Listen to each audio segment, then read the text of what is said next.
Good day, folks. Welcome back to Ed's Garage at Merton Hyundai. Today we are looking at the 2023 Kona Preferred with Sun and Leather package.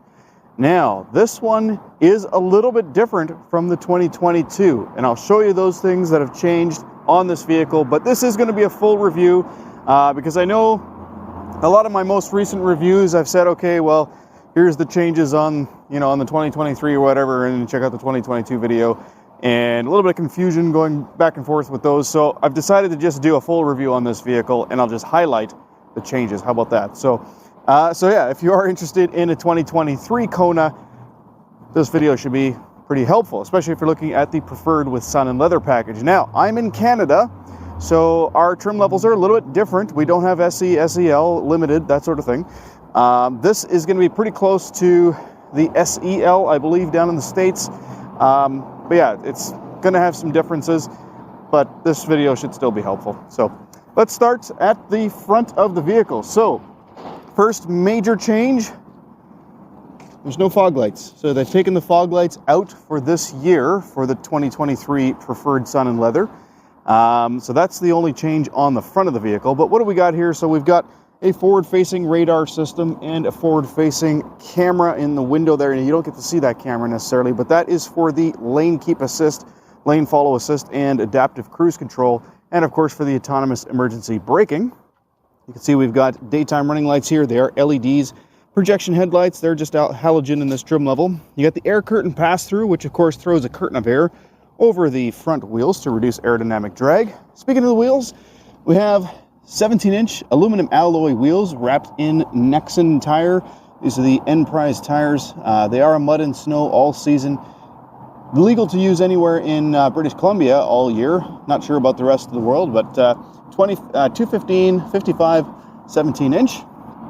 And looking further back, you can see we've got the marker lights on the mirrors. And this one does have the old style icon for the blind spot monitoring there, as you can see. Door handles. It is proximity entry, so you got the little button there you can press to lock and unlock the doors.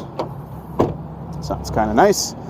And one thing I forgot to mention, with that blind spot monitoring, there is also an assist there. So if you have a vehicle here in your blind spot, or on the other side for that matter, that light will come on. If you put the signal on, it'll flash and give you an audible tone inside the vehicle. But if you start to drift over to that car, it will also yank you back into your lane using the opposite side vehicle brakes, and that'll basically just kind of tug you gently back into your lane. Having a look at the back of the car, nothing's changed on the outside here. So as you can see, we've got the just regular incandescent bulbs for turn signal, backup lights, and brake lights. And of course, you got your LED third brake light up there. Not too much to talk about on this one. Let's pop the tailgate here and have a look. There's the backup camera right there. Now, even if the car is locked, as long as you have the key with you in your pocket, you can actually go ahead and open the door. You don't need to unlock the doors first or anything like that. Now, one of the nice things about Konas, they do actually have enough room for someone who's about 6 feet. I'm about 6'2", so I do bunk my head a little bit. But for a smaller subcompact hatch, that's actually pretty high. Most car companies wouldn't get that high with their vehicles in this market. So you have the removable privacy cover, of course, so you can just pop those off there, and that pops right out pretty easily. The seats go down a 60-40 split, which I'll show you in just a moment here. But I'm going to get these mats out of the way so you can see underneath the floor, we do still have a spare tire and jack. And a little trick with the floor, actually, if you pull it out and then push it back in, you can actually reduce the floor height a little bit, giving you a little bit of extra vertical height this way, which is kind of nice. But in its upper position, you'll notice that the floor is the same height as the bumper here. So loading in and out, you don't have to lift it over the floor. I recently saw a video on a CX-50, a Mazda CX-50, and the load floor is about 1.5 inches below this part, which could make it a little bit difficult to lift heavier items over the load floor, or over the bumper rather. All right, I've gone ahead and laid the seats down. Now, with the seats down and the cargo tray, the privacy cover removed, you have 45.8 cubic feet of total cargo space back here. Now, of course, that can increase or decrease a little bit depending on where the front seats are. Now, with the seats up, you get 19.2 cubic feet of space with the floor in its lower position. So Not a huge trunk, but when you put the seats down, it actually is quite large. So lots of space in here for those of who need it for well, more than just your typical grocery run, as an example. This is a subcompact SUV, so if you need larger and more space, check out the Hyundai Tucson, which is a great alternative. All right, so I've gone ahead and set up the front seats in such a way that the passenger side is where I would normally put the seat at 6'2". The driver's side is where I would put the seat if I had somebody sitting behind me that was taller, in a way that it's still comfortable enough to drive, but it gives the rear passenger a little bit more space. So having said that, I'm going to jump into the driver's side first so you can see how much space we have. Now, as far as like knee room and whatnot, you can see I got a little bit of space in front of my knees here. Headroom is actually fantastic. I got easily a couple of inches above me here. I'm in a pretty comfortable position. I've got a nice soft cushy armrest on the right, and as you can see on the door here, a nice soft cushiony armrest on the door as well. Beautiful leather interior as well. You got the perforated leather there, so a little bit less transfer of heat and cold. And the back of the front seat backs here, the back of the front seat backs, this is a nice solid material. So even if I am kind of inadvertently bumping that, it's not going to transfer that to the driver as much. I've got an available USB port here and a little spot to stick a cell phone. And this vehicle is equipped with 3 sets of seatbelts, so you can technically put 3 people back here. Now, that's where the problems start a little bit, because if you have somebody who is as tall as me, as you can see, it's a bit tight if I don't move this seat forward. So this seat right now, promise you guys, this is as far back as I would ever put it if there was nobody behind me at 6'2". So ultimately, I could very easily put that seat a little bit further forward and still be comfortable. But I mean, if there's nobody sitting behind me, why would I bother, right? So I can still sit here, but I am no longer comfortable. So that's pretty much, the worst case scenario. The other thing I want to point out is just how much room there is on the floor. It's a nice flat floor. You can slide your feet underneath the front seat for a little bit of extra comfort. There's actually a lot of room underneath the seats. All right, let's have a quick look under the hood here before we get into the front seats. So this vehicle is equipped with a 4-cylinder. It's a 2-liter 4-cylinder engine. It's multi-port injection, and it is using an Atkinson cycle for better fuel efficiency. So pretty good fuel efficiency on these, 7.9 liters per 100 kilometers. This, of course, is an all-wheel drive vehicle with the wonderful H-Track system designed and engineered by Magna International. Now, this is paired with an IVT transmission, so I think I would have preferred a regular automatic, but the IVT in this is actually quite good. It's a chain-driven IVT. Drivability is not quite as nice as a typical automatic. However, fuel efficiency is definitely better. It increased by about a half a liter per 100K when they switched from an automatic to an IVT, so that's good. Now, underneath, you'll notice we got lots of structural adhesive on this vehicle, several hundred feet, in fact. That's more than most companies use by a factor of like 3. This actually helps these weld points to be a lot stronger, but it also allows for multiple different types of materials to be connected together, which ordinarily can't be. Also, you notice we have some good insulation on the bottom of the hood here. It's buttoned up very nice and tight. The insulation also on the firewall there makes this a pretty quiet vehicle. We've got on the right-hand side easy access to your fuses. Of course, nice covered terminals for the battery. Using an AGM battery, so a nice quality lead-acid battery. It's an advanced glass mat battery. And that's pretty much all there is to say about this vehicle. It is a top safety pick, and part of that is because it does have breakaway motor mounts, so that in the event of a forward collision, the engine actually drops down to the floor. So pretty easy to see everything in here. There's actually a lot of space. Reliability has been fantastic for these vehicles, and cost of ownership is actually quite good as well, as maintenance is not very expensive. Kind of helps that there's a lot of room in there as well. All right, let's check out the inside. Before I jump in, I just do want to start the vehicle, which is pretty easy because we do have remote start, so let's do that real quick. And the other reason, of course, is because it's baking hot out here, so we get that AC cranked. And what's really nice about the remote start is when I actually get into the vehicle, so I'll use the proximity entry here, and I get in, let's turn that fan down a bit. If I put my foot on the brake, you'll notice everything comes to life, so I don't actually need to start it again. Most car companies, you have to get in, press the start button again, or turn a key or whatever. Not in Hyundai's. When you've used the remote start, it just kind of comes to life, and you don't have to start it a second time, which is kind of nice. All right, we're gonna close all the windows here. Now, you can also remote start with bluelink, which is pretty cool. So bluelink is Hyundai's telematics system. It allows you to remote start your car from your cell phone. You can also find it on a map, on a Google map. You can unlock the doors, lock the doors, all sorts of cool stuff. It also gives you a few buttons on your mirror here. So you've got call for roadside assistance, navigation assistance, and an SOS button for emergency assistance.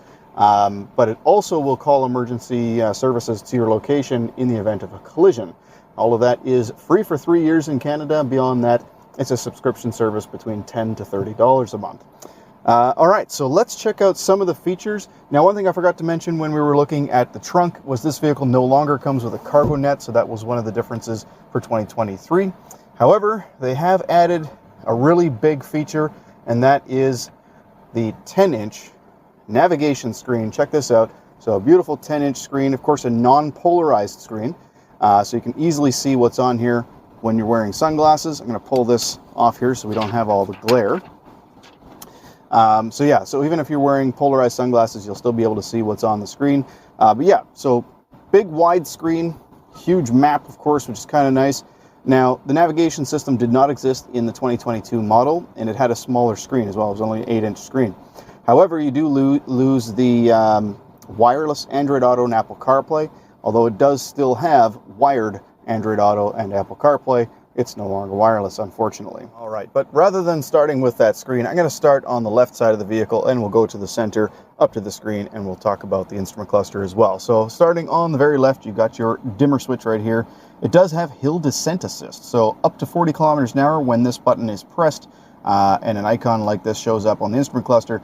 Basically, it's going to be like a reverse cruise control. It's going to maintain your descent speed up to 40K. If you go over 40 kilometers an hour, it basically just doesn't work. It doesn't do anything. Traction and stability control, of course.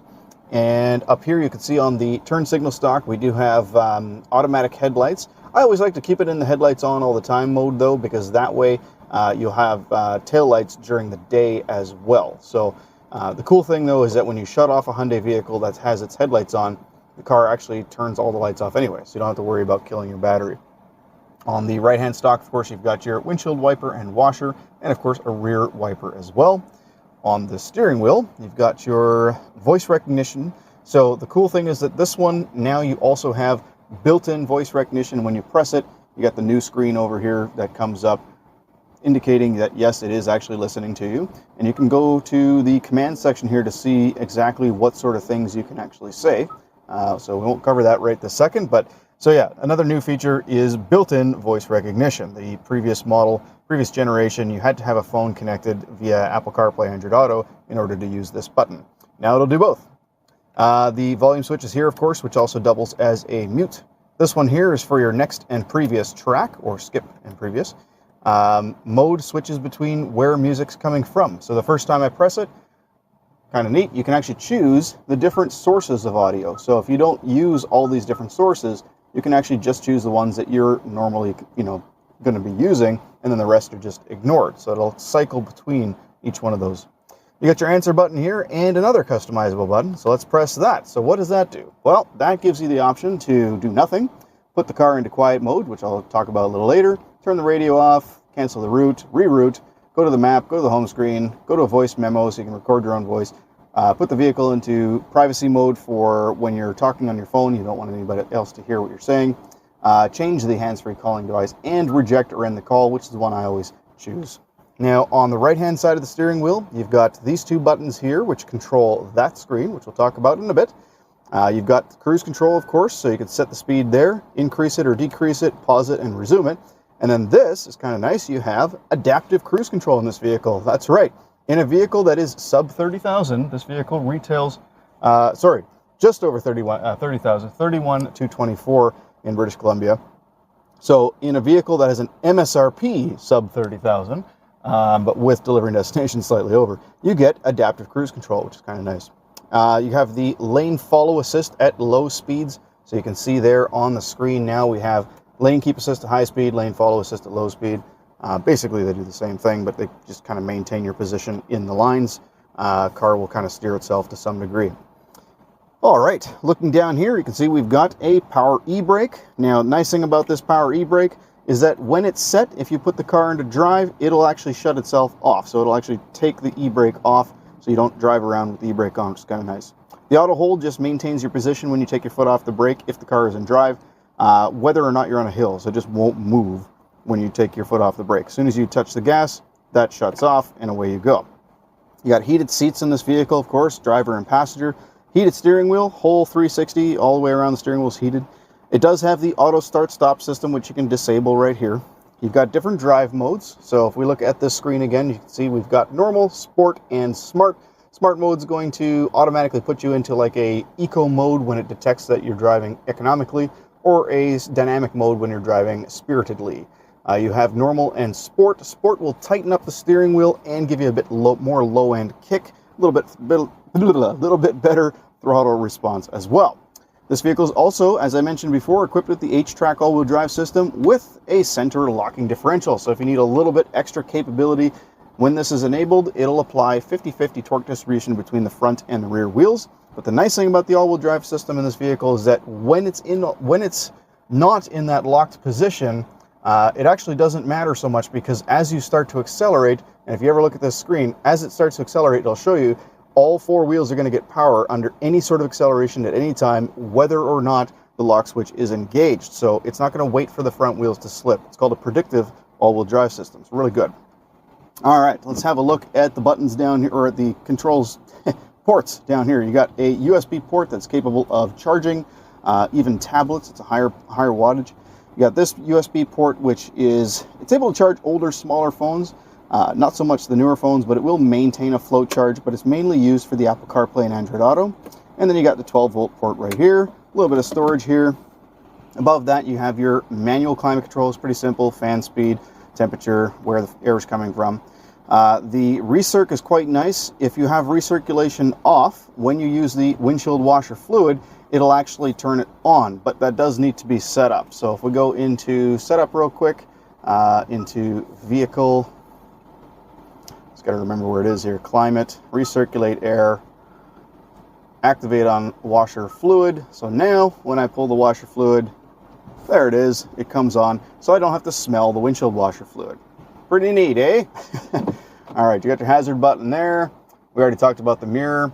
Up here, you've got your sunglass holder. You got your controls for your sunroof. Lighting controls as well, of course. These are individual map lights. The side visor does actually slide out on both sides. They both have lights. They both have mirrors. And one quick trick with the sunroof: when it is open all the way, you can press the button again to open it a little bit further. And the reason for that is that basically when it stops part way there, it just stops that crazy buffeting helicopter sound. But if you got other windows open, of course, you can open it a little further. All right, we're going to come back to that screen. First, let's talk about this one. All right, so I'm going to control what's on this screen now using these buttons. This one here cycles along you see along the top edge there, cycles from the left to the right, okay? We're going to start at the left side one there, and then we're going to use this button here to go up and down through the sub-menus, and then OK is when I press that button.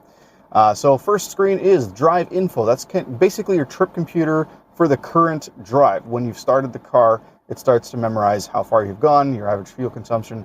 And then if we go down one, you can see we have accumulated info. So that's like trip A. So we'll reset that. And we'll go down again. Actually, that's trip A and B. There is only one trip aside from the drive info. We'll go down again. We have our digital speedometer. And of course, that can be changed to miles if we go into the user settings. So we'll get there. On the bottom right of the screen, you can see we got our auto hold is currently turned on. The auto start stop system is currently turned on. We have the lane follow assist turned on, and lane keep assist is always on by default, unless you turn it off. You may have noticed there the wiper control actually shows up when you turn on the wiper, which is kind of nice. Up the top here, the gear that we're currently in and the range until we're empty. And that's pretty much everything in that menu. Jump over one, we can see our compass. Now this will actually also have turn-by-turn directions when we're navigating with the built-in navigation system. And then jump over once again, we can see our all-wheel drive info screen, our lane keep assist information screen, our attention level, which basically tells you if it thinks you're getting tired based on your inputs to the steering wheel and how often the car has to correct for you. We have our tire pressure monitor here, and then we go back to the all-wheel drive info. Next one over. Whoop. Actually, that's right. Sorry, I screwed up. So there's no user settings in here because it's now actually in the center screen. So that's a good segue into the center screen. So we're going to talk about the user settings momentarily here, but I want to show you everything on the screen, starting with the map. So if we hit the hard control here for map, it brings up the beautiful map screen, and we can have the map in 3D, which is cool. This will actually all get dark at night, which is nice. We have our voice command, or voice navigation volume, sorry. We can zoom in and out from here, or you can just use the pinch and zoom method, which also works fairly well. Menu here allows you to go into nearby points of interest and categories. We can save our current location, display traffic information, that sort of thing. All right, and if we hit the home button here, that basically will take us back to this screen. Now, if we hit the home button again, it takes us back to this screen. Now, ignore this little guy here. That'll be gone once the vehicle is sold. But basically what it's saying is that you can actually have multiple user profiles. So the user profiles, normally you'll see a little icon up here that's customizable, and you can actually change the person's name who's driving the car, that sort of thing. This screen looks useless. It isn't. Normal turn-by-turn directions would actually show up here as well, but I can actually tap that, go straight into the map. Or I can tap the time, go straight into the time controls. There it is, which I'll show you in a little bit. And I can also tap down here to take us into the radio. So speaking of the radio, we have AM, FM, and Sirius XM satellite radio on this vehicle. And it's got a nice, kind of nice look to it, right? This is sort of the vacuum tube look. And you'll have all the presets along the bottom here. And there's different, like if you fill this up, it'll actually give you the option for more presets. But the cool thing about it is that not only are your FM presets in this list right now, but AM and satellite presets all in the same list. So it's kind of nice. It kind of gives you quick access to your favorite stations, regardless of the band that they're on. You got HD audio. So HD audio provides you a little bit of radio data, but it also provides traffic and weather information, which I will get to a little bit later as well. All right. Radio is pretty straightforward. We're going to back out of here. We're going to skip navigation because that's pretty obvious. Now, by the way, guys, navigating by what's in here, like just searching for addresses and everything, works great, but you can also navigate by voice quite easily as well, and I'll quickly demonstrate that. Find an address in British Columbia. Columbia. 31977 Keystone Avenue, Mission. 4 results found. Please. All right, so you can actually cut off the voice assistant, and as you can see there, you can kind of cut her off so that she so that she stops talking. Because if you already know what to say, you just start talking. And yeah, so never do that to your wife, guys. But you can do it to the car. So we have our recommended route and alternate route here. It gives you a couple different indications of time and how far it is, etc. But the guidance system actually works really, really well. As you can see, you can adjust the volume while she's talking, and that way, it doesn't interfere with volumes from everything else. But now on this little screen here, I can actually put it on our turn-by-turn directions and our total destination time and range till we get there as well, which is kind of nice. All right, so let's cancel that route. Route's canceled. And we're going to skip the custom button because we already talked about that. So that we've set that up to automatically go into Apple CarPlay. Or sorry, we're going to set that up to automatically go into Apple CarPlay or Android Auto. Otherwise, you can actually choose any of these other things to make it do as well. But we're going to go back to the main screen here. Phone just takes you to where you can place phone calls and see your contact lists, that sort of thing. Phone projection, of course, is your Apple CarPlay and Android Auto. Voice memo, it's kind of pointless nowadays, but basically allows you to record your voice and then you can play it back later. Valet mode works with bluelink, and it reduces the car's it reduces the car's functionality when you're handing over the car to a valet. Quiet mode will shut off the speakers in the rear, and it'll also limit the forward volume to level 7. So if you've got kids sleeping in the back. Here's our HD radio data, which I mentioned earlier, so we can check traffic information. So you can see we got a couple of problems on the roads. We can go to our Doppler radar to see what the weather's looking like. Right now, it is absolutely gorgeous everywhere nearby here, so nothing to show there. And check this out, fuel prices. Now, somebody the other day mentioned, $1.75 for fuel. Well, guys, that is per liter. We are looking at a $1.83, a $1.71, a $1.81. So it has come down a bit. We were at like $2.20 per liter before. You can see diesel's still quite expensive. The nice thing is I can actually choose one of these now. If I'm looking at these going, oh, wow, these are, expensive, but I'm going to go to this Esso because I get points. I can hit go, and then it allows me to automatically start navigating to that location. Super cool. All right, you can also even narrow down the brand, the type of fuel. You can put favorites in there, etc. Very, very neat system. And that's all free with HD radio. All right, radio just takes us to the radio screen, of course. Media takes us to playback from our cell phone, USB stick, that sort of thing. Bluelink is what I was talking about earlier.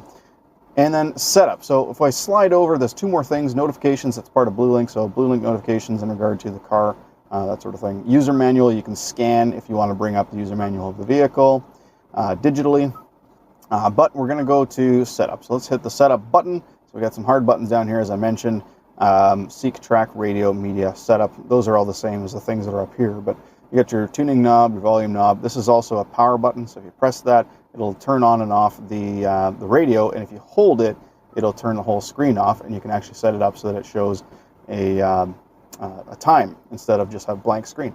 Okay, so in the setup, you can see here on the top left we have vehicle setup. Now, first off, in vehicle setup, there's a menu on the left-hand side here, and then the actual settings on the right. So driver assistance, we have our smart cruise control reaction, which I like to set to fast. Warning timing, warning volume, and you can see we can actually have the backup camera assist in the parking safe volume. So basically, you put the car in reverse, it'll lower the volume. And then you can choose, how high or whatever the volume is. Under driver attention warning, vehicle leading vehicle departure alert. If the car in front of you starts to drive off, this vehicle will actually remind you. I actually did that on a test drive yesterday. It was pretty cool. And then the inattentive driver warning, which we talked about earlier. So forward safety, we have active assist. Of course, we can also enable or turn that off and just enable the warning only. Lane safety, assist is by default always on, or you can just have it do a warning only, or just turn it off. Blind spot safety, same thing with your active assist, which I mentioned earlier. This is pretty cool. I forgot to mention this. When you're parked, if you're parallel parked, if you're about to open up the door, it gives you a warning to let you know that something's coming. It's pretty cool. And let's see here. Yeah, you can also put it on warning or turn that off as well. And then parking safety is just the rear cross traffic alert. So if you're backing out of a parking space, cars coming from the side, or pedestrians, whatever, it'll warn you. And then you can go to the camera settings and change the rear parking view lines. Keep it on for a little while. I always turn that off. And you can adjust the brightness and contrast of the backup camera. Speaking of the backup camera, when I put the car into reverse, this is what the camera looks like. So because it doesn't take up the whole screen, it just puts something else on the right-hand side here, which you can, of course, adjust. And you'll notice it has dynamic steering lines. It's actually a really clear image as well, good resolution. And I can adjust the view to look straight down over the bumper, which is kind of cool. And I still get that dynamic steering line. Pretty neat, eh? All right, let's go back to the rest of the settings here. So that's the vehicle settings. Let's back out or the driver assistance settings, sorry. Let's go to cluster. So cluster illumination, that's the same as the dimmer switch. I just adjust the brightness of the cluster. If I go to blue light filter, this is quite nice actually. So at night, I can actually have blue light filtered out of the screen to reduce eye fatigue. And then of course I can also have the stereos continue to play music when the vehicle shut off. So it'll stay on for a little while and then shut off when the driver exits. Camera settings we've already looked at. Climate we've already looked at. I forgot to mention it also has auto dehumidify, which is kind of cool. Lights. You can see we got our one-touch turn signal here, so that's where you simply tap the stalk and then it flashes a few times. We can change that to 7, 5, 3, or just turn that system off. And the headlight delay keeps the headlights on for a time after you shut the car off and lock the doors. In the door settings, we can enable 2-press unlock, so that's where you lock the doors, and then when you come back to unlock it, you press the button on the door handle once, or the button on the key fob once. It'll just do the driver's door. Press it twice, does all the doors. And then under convenience, we have a rear occupant alert, so if the rear doors are opened at any time after you've turned the vehicle on, when you shut the car off, it'll remind you that maybe there's something in the back seat.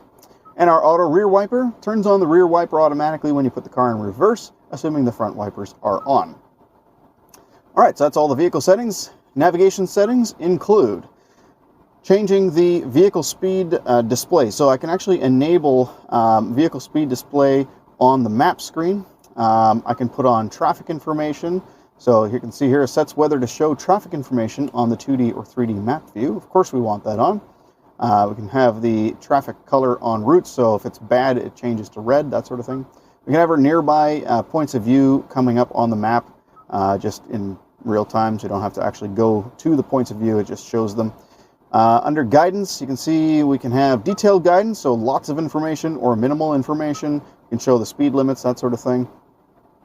Map, change the map mode from 2D, 3D. We can change the font size, map color even, map symbol color, or vehicle symbol color, sorry. So that's a little blue arrow on the middle. And then the set map auto scale, you can actually adjust based on how fast you're going. Pretty crazy how much customization there is. Automatically recenter the map, so after you've moved the map, eventually it'll go back to center, which is kind of nice. And you can go return to map, so if you're outside of the map screen, you can have it automatically return to the map screen after a period. I don't like that setting personally, so I'm going to leave that off. User data is just where you can reset all of your addresses and stuff, wipe them all out. And then GPS information just shows you what the car can currently see as far as satellites go. So that's why it's going to take a moment here, because it's actually looking for satellites now. Maybe I just didn't hit it. Okay, I didn't hit it properly. Yeah, I can see we're actually connected to all these different satellites. All right. Sound. There's a lot to cover in this vehicle, guys. So a lot of these features, of course, are new because the old one didn't have this screen or this software. Speed-dependent volume control, so you can have it increase or decrease volume when you're speeding up. We have a startup volume limit, so if you have a teenager in the car blasting the music, when you start the car, it's not going to freak the heck out of you. We can change where the music's coming from. We can change what the music sounds like, treble, mid-range, and bass.